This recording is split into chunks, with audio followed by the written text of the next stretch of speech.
Welcome to Growth ABM's podcast. In each episode, we discuss a strategy to grow revenue for your B2B business. In today's episode, I'm honored to host Mr. Davis Potter, who will discuss a modernization in enterprise ABM, difference between growth ABM and enterprise ABM, and many more.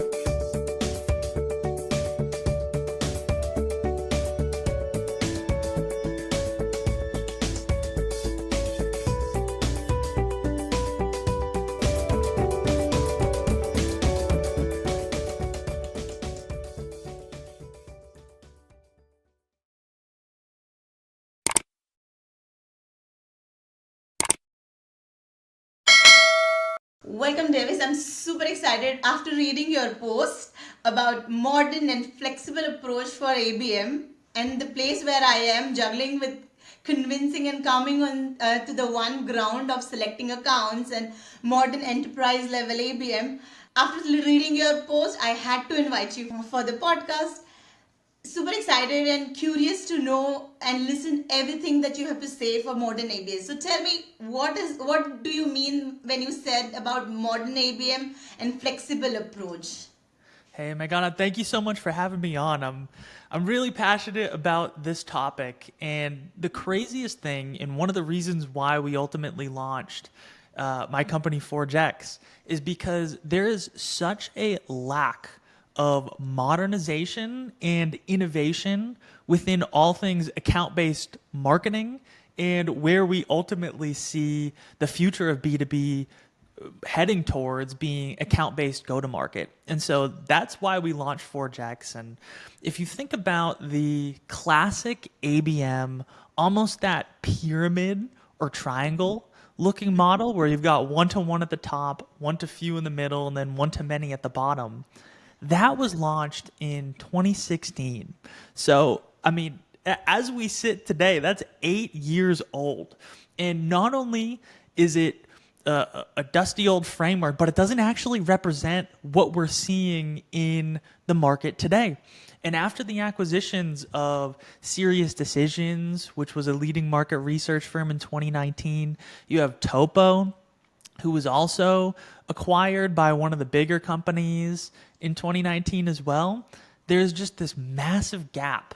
And that's why we haven't seen innovation over the past 5 years. That's why we launched Forgex. And the way that we're actually seeing ABM being approached is almost within these two distinct frameworks. And although that they're separate and unique, they also come together to form a holistic account-based architecture.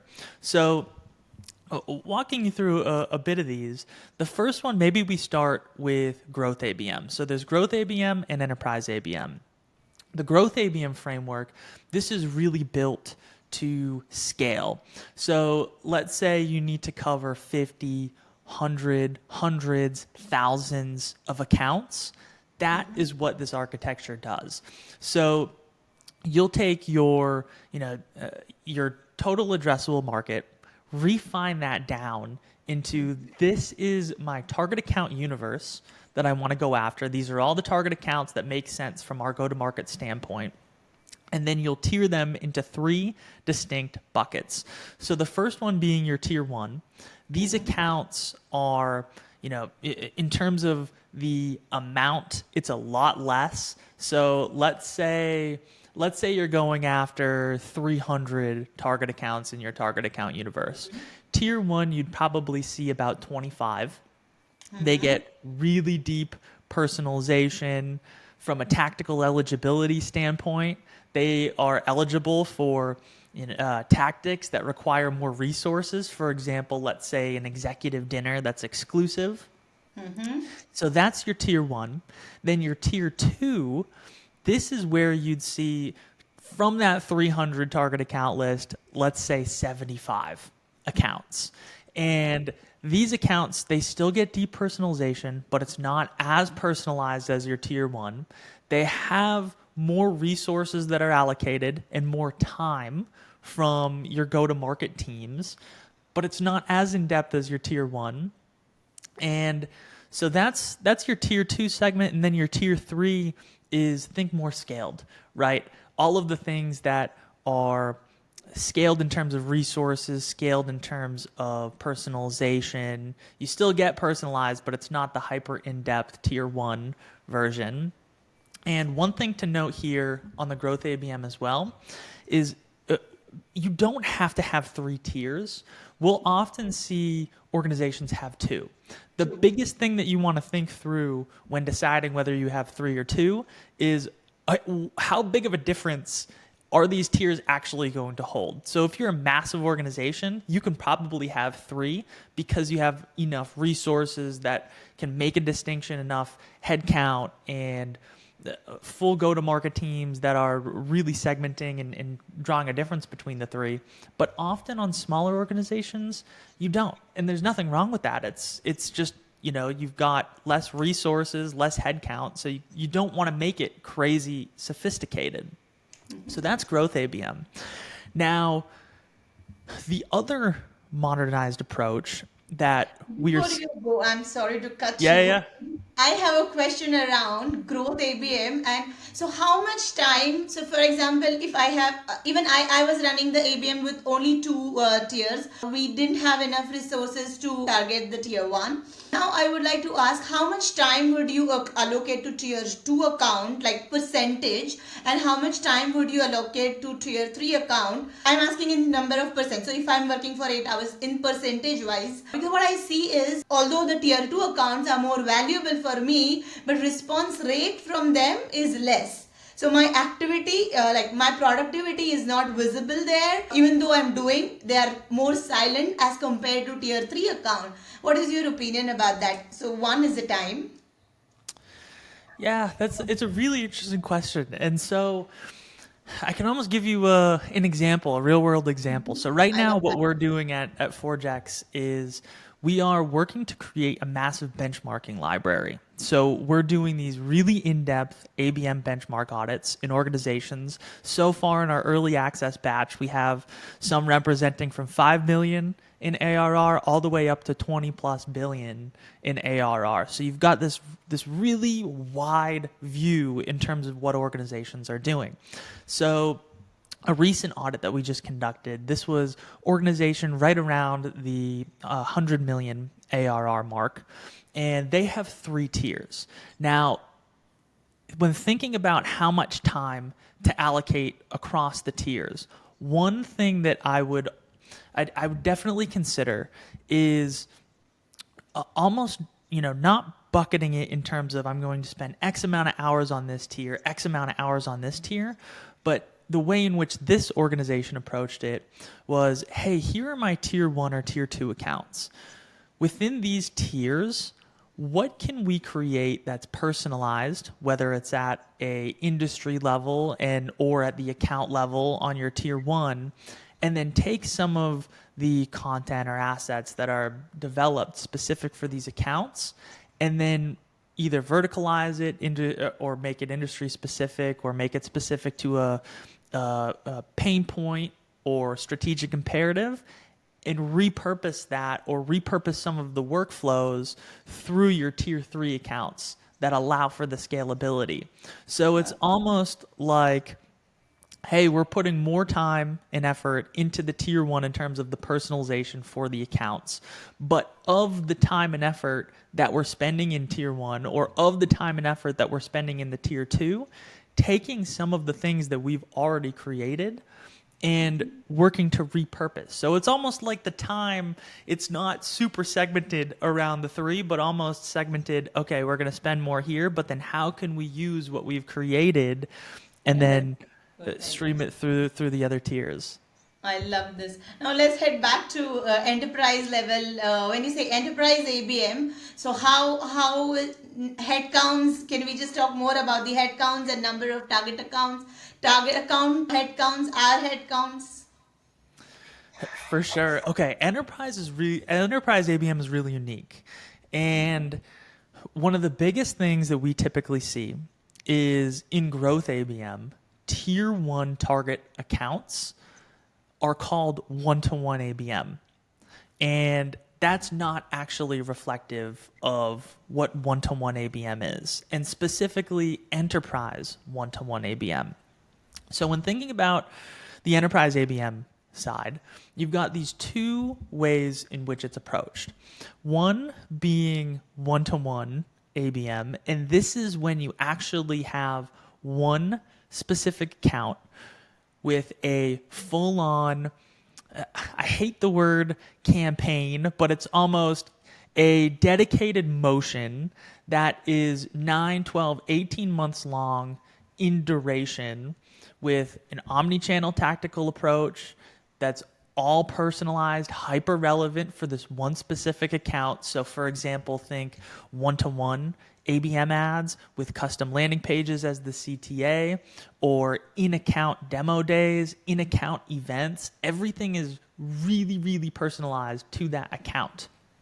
Or you have the one-to-few enterprise ABM motion, which is 25 accounts or less in a cluster-based program.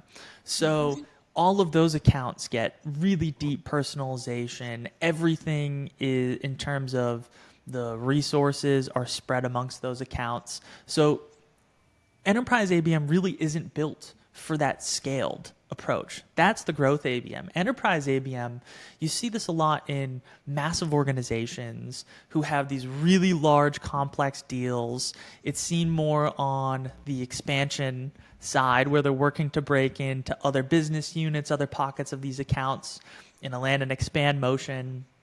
And another really interesting thing is one single ABM practitioner will cover, let's say, 3 to 8 one-to-one accounts. So they legitimately only have 8 accounts that they're covering.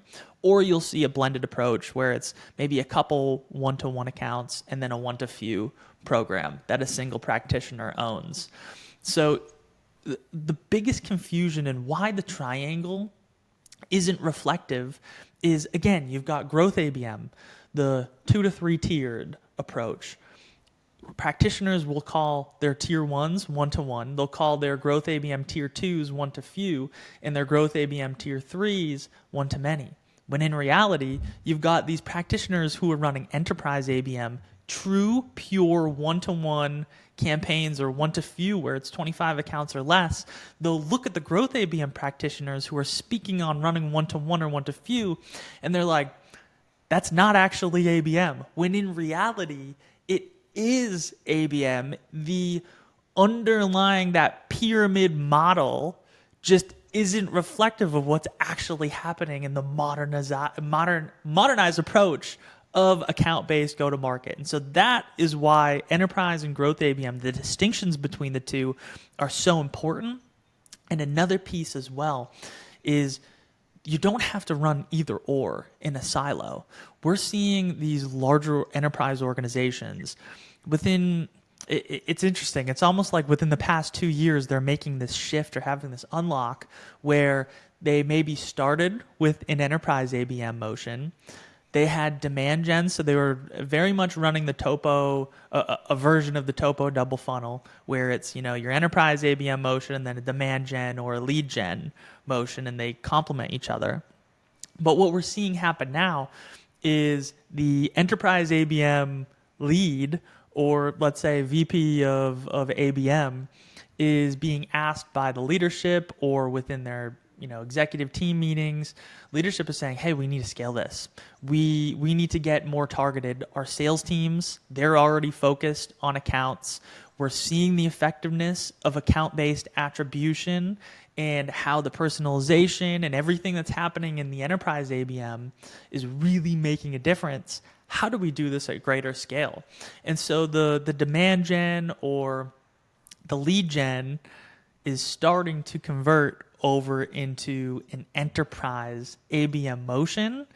And so my future prediction on this is all lead gen, all demand gen, it's going to be running the growth ABM approach in the future. And if you have a large enough ACV and the resources to run an enterprise ABM motion, being that true one-to-one or one-to-few 25 accounts or less, you'll run that, pulling it from your tier 1 or tier 2 accounts in the growth ABM. So it all drives this really holistic account-based go-to-market approach.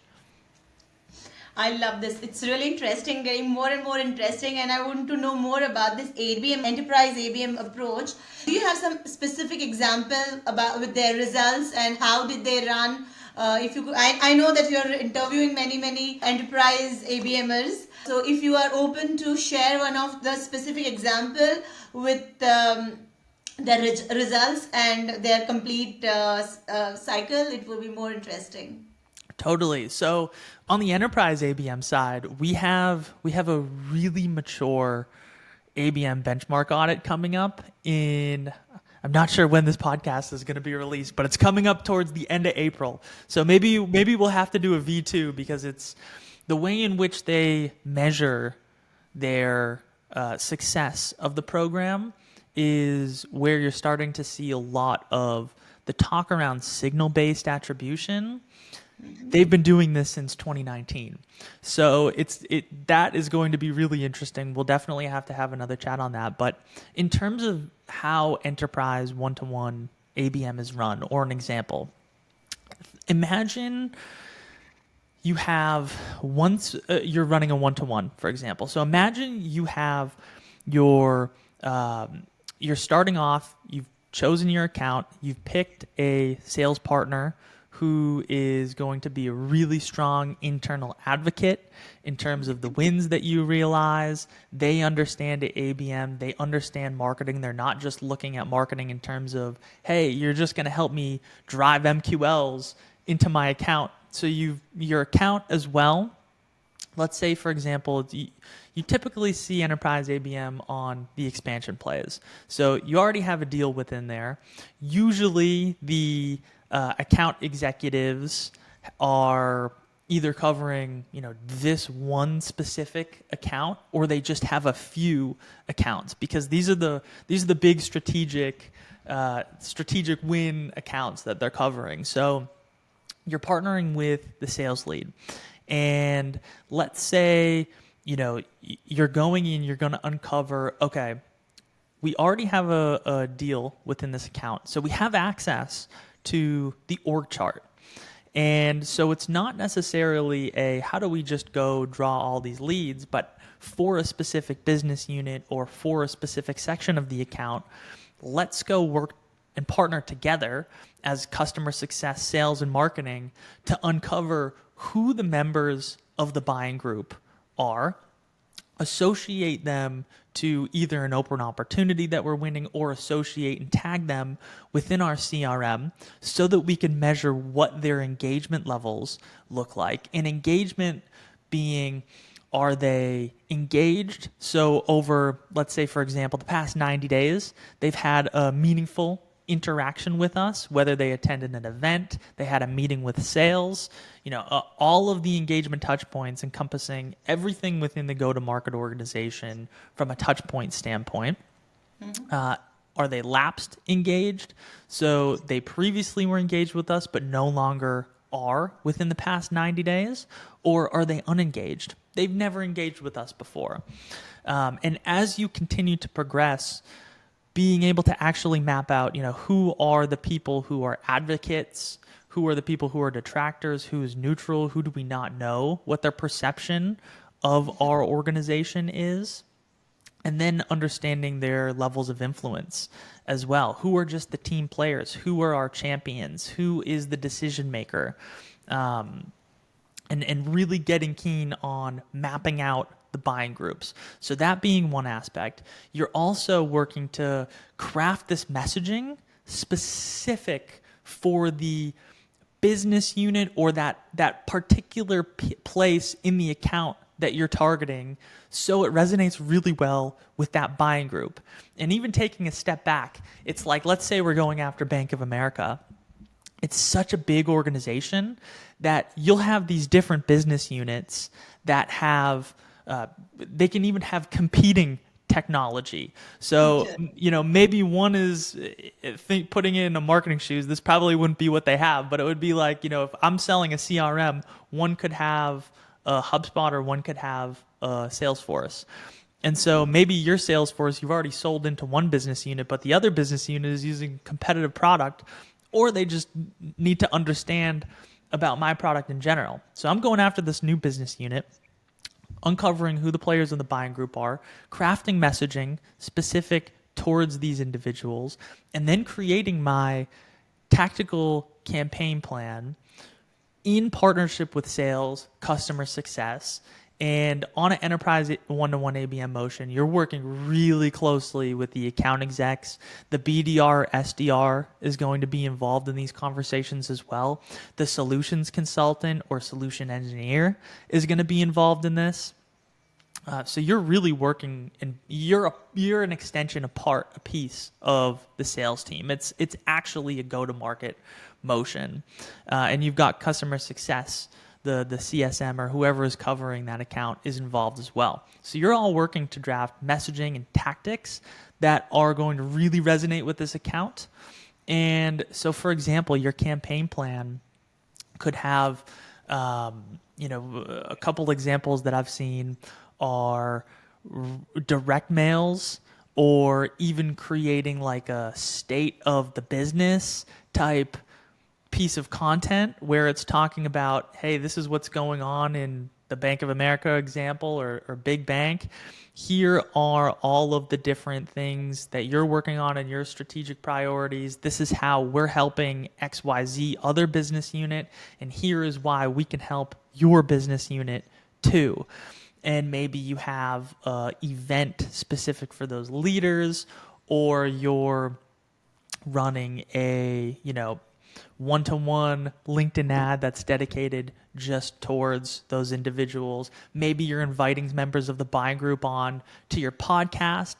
If you have that as well, you have a custom landing page where all of the content, it's not just slapping the logo of the company on there, but it's actually the messaging, the content, everything is personalized in terms of, here is your pain point, your strategic imperative, here is how we can help.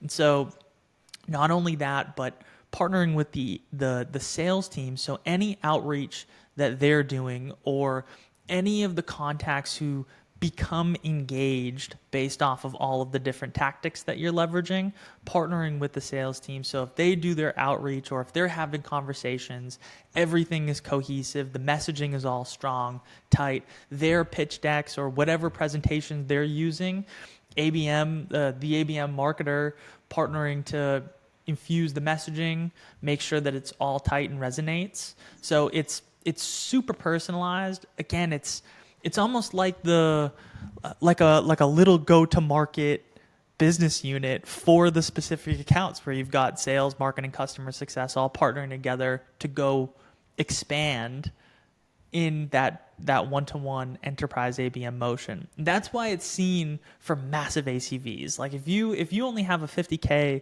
ACV, you're probably not going to be running an enterprise ABM motion. This is where you'll see 500K ACV, million plus ACV, really, really huge deals. Or if you're in one of the massive organizations, you can see, multi-million and span across multiple years, even billion, which is kind of crazy to see when you look in the CRM and you've got $1 billion deal in there. But that's a bit on enterprise ABM. Mm-hmm. I love this. So it sounds so interesting. I'm sure there are many challenges would come in between to deploy the ABM, to implement, and to start. What are the challenges that you have faced, or you enforce, you foresee them, and how do you tackle them? So both of the questions. For sure. So on enterprise ABM and growth ABM in particular, one of the biggest challenges when you're just starting off is making sure that, one, you have to enable the go-to-market teams, because if you're just doing ABM for the first time, or building an account-based go-to-market motion for the first time, they're probably used to the legacy. They're probably on a version of Serious Decisions Demand Waterfall, usually the one that came out in 2006. So it's super, super old. That's the MQL, MQL to SQL to SAL, and portrays the buying journey like it's all of these linear stages, and that one individual or that MQL represents a whole buying opportunity in and of themselves, of which both of those are not true. So you'll have, the sales team thinking about, okay, marketing is just going to come to my account and help me get more MQLs, which they're not. So you have to educate, enable on what ABM is, what it's not, how you're working to truly drive an account-based go-to-market motion. Another challenge, and one thing that's often overlooked, is you have to dive in right from the beginning around what the sales team is, what their goals are and how they're compensated as well. So here's a challenge, and this is really unique. There was an organization whose sales team or their BDR teams were monetarily incentivized by getting qualified, sales sourced leads, or sales sourced opportunities, sales sourced, everything. So when marketing would pass over in that traditional form, their MQLs, their leads, sales wasn't prioritizing them because they weren't monetarily incentivized to. So it's looking under the hood and being like, okay, what are the actual incentives here? What are the goals? Are there any glaring problems with how it's being operated today that we need to go have a chat with the VP of sales around? So understanding all of that, working to create objectives that align to the sales goals as well. Because again, it's not just sales goals, it's not just marketing goals. You're creating go-to-market goals. So as a team, what are you working to accomplish? And so those are a few challenges. Another one is picking the right target accounts as well. That's the biggest challenge. It's the biggest challenge, especially on the growth ABM side, where you're working to pick, a much larger list of target accounts. And so one of the areas that a lot of organizations fall to is they'll go out, they'll think, okay, ABM means intent data, third-party intent data fueled target account lists, because of the fact that there hasn't been an independent market research firm since 2019 after the acquisitions of Serious Decisions and Topo, who are really helping to drive this. And the ABM platforms are the ones who they've been looking towards because they have been pushing the ABM messaging. All of their content surrounds around ABM. So the practitioners are thinking, okay, I need to go out and buy an 125K ABM platform. I need intent data for this, when in reality, you definitely do not need either of those. And so, building your target account list, thinking about not just thinking about third-party intent, but do you have first-party intent? What are the accounts that are showing engagement? What do you have within your marketing automation system, within your CRM, that shows engagement? And you probably don't even have the architecture within your CRM to track full-on engagement, being all of the different touch points. Usually, if you're just starting off in ABM and you've still been running a legacy architecture for your go-to-market, you have singular timestamps as to when a contact converted into, the MQL. And so you don't have all of the different touch points that this contact interacted with from an engagement standpoint. So that being something, that's another challenge that you have to work through on the ABM side to actually set up the infrastructure to track all of the engagement touch points across the go-to-market. So, your marketing, sales, and customer success. But using what you have, even if you have the time-stamped, different engagement motions, okay, that's great.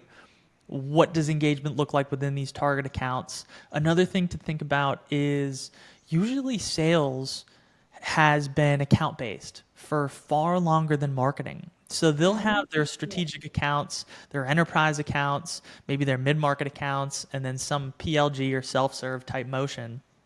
So looking at the breakdown between those. So what do the strategic accounts look like? Why do they map it back in that capacity? Also thinking about what products or product segments are really crushing it from a revenue standpoint. So really thinking like a go-to-market leader, where are the industries that are, crushing it from our standpoint? Where do we want to expand? What's the roadmap for the company? Um, those are all things to be thinking about when you're picking your target accounts, especially how you segment your target accounts too. So there's a bunch that goes into it. And another challenge is definitely working through, do you want to actually run an enterprise ABM motion or a growth ABM motion? So what works best for your company, and how are you going to implement that? And the time frame to implementation is another thing that we are looking into at Forgex, so we can have some really clear benchmarks around this is how long it's taking to set up a ABM program, because there isn't a clear answer out in the market today. It's like some leaders will think that you can just turn on ABM within a week, when in reality it takes time. But how long is it actually taking on average for a growth ABM, for an enterprise ABM? That's what we need. One of the things we need to go uncover. Okay, so what is your so far judgment, or what have you discovered till now that it takes how much time? 6 weeks, 3 months? How much time for enterprise ABM? How much time? Like maybe I know it may not be accurate answer, but what is an average that you've been running ABM since so many years? I checked your profile, so can you tell me what is your approximate timeline? For an enterprise ABM motion, it's 90 days. We're seeing three Okay. months typically to do a proper setup. Because again, think about all the intricacies in terms of enablement, setting up the reporting, setting up all the go-to-market foundations, the tactical foundations, getting all teams aligned. 3 months is usually what we'll see. And then on the growth ABM side, I'd love to say 3 months is what they have, but usually they'll be getting this up much quicker. It's a matter of, we want to get this running in 6 weeks, or we want to get this running. Let's just build an MVP and get it out there. So in terms of growth ABM, that's where I really want to uncover like a solid answer behind that. That's data back versus just what I've seen. But yeah, enterprise ABM 90 days, growth ABM is usually has a much tighter deadline. Okay, that makes sense because we are also working around this and juggling. How much time are we going to take to launch the ABM? And we decided okay, it will take 6 weeks, but it is not taking 6 weeks. In like I'm right now launching the campaign. It is we said yes, it will. I had all the timeline mapped. When will happen, and I'm really working hard toward it, but it's not finishing in 6 weeks. Maybe I'm slow. I don't know. No, you're right. It's like six weeks tends to be the time frame, or even some people will think we can get this done in 4 weeks, when it's a lot of work. There's a lot that goes behind it. That's why even for growth ABM, I want to say take 90 days to set up the infrastructure right, but 6 weeks, that's the same number that I've seen and heard a lot. Okay, so now let's talk because we are talking about the challenges. So, how do you ensure the alignments, measuring the alignments, and what are the actionable outcomes? We always need actionable outcomes from each meetings, and how much pre-preparation you would do, and what exactly would you do so that we get the proper outcomes from the meetings, and we could do the proper alignment. What is your What is your say on this?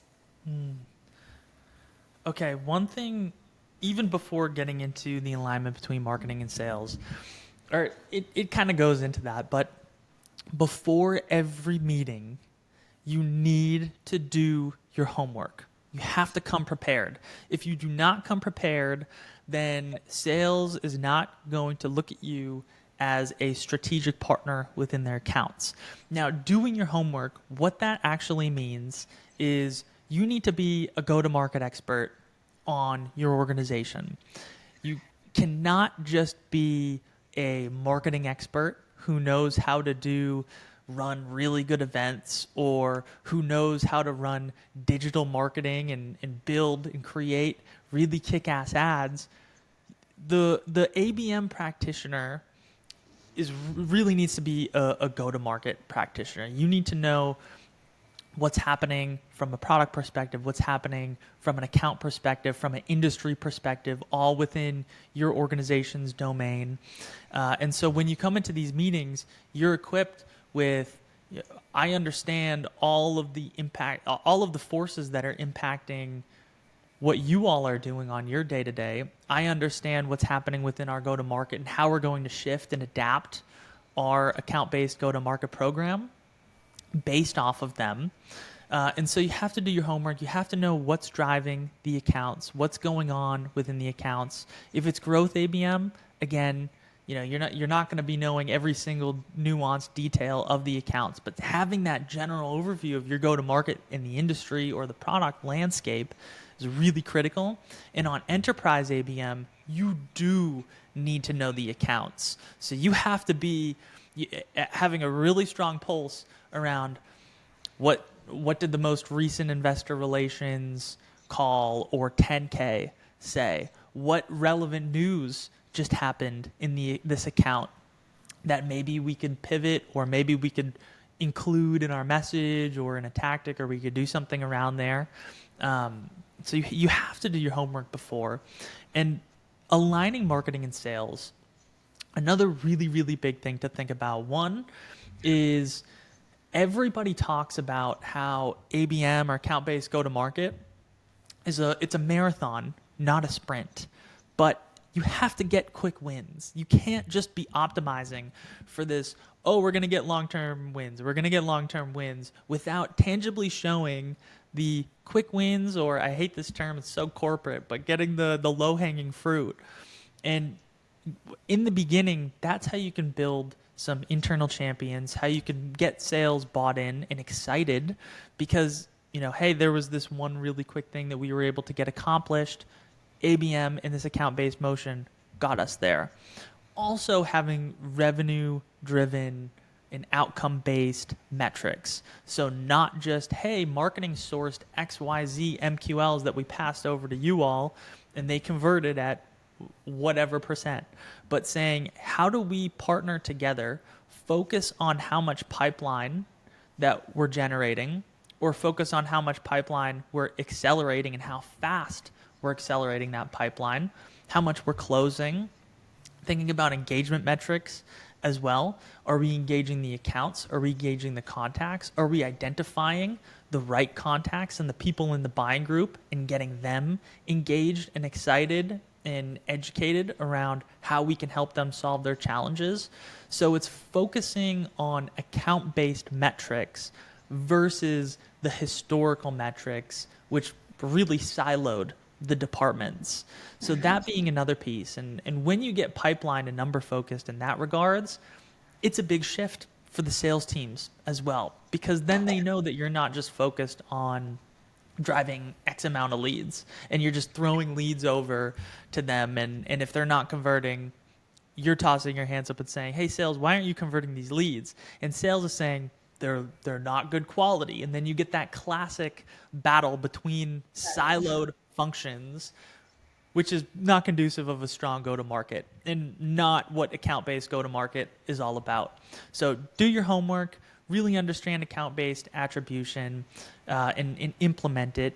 You need to enable the sales teams on ABM. For example, we just had a ABM benchmark audit that we conducted, and they said it took about a year and a half until everyone from the CEO to each BDR or BDR SDR understood really got what account-based go-to-market is all about. So in that first workshop, first week when you're implementing ABM, that shouldn't be the only time when you're educating. You should constantly be doing road shows, constantly be teaching the organization what you're tangibly bringing with this account-based go-to-market, how it differs, showing the quick wins, showing how it's working towards the long wins. And once you get those long-term wins, being able to highlight those. And one of the biggest pieces of account-based success is when the sales team is saying, we were partnering with the ABM practitioner, and we couldn't have done this without them.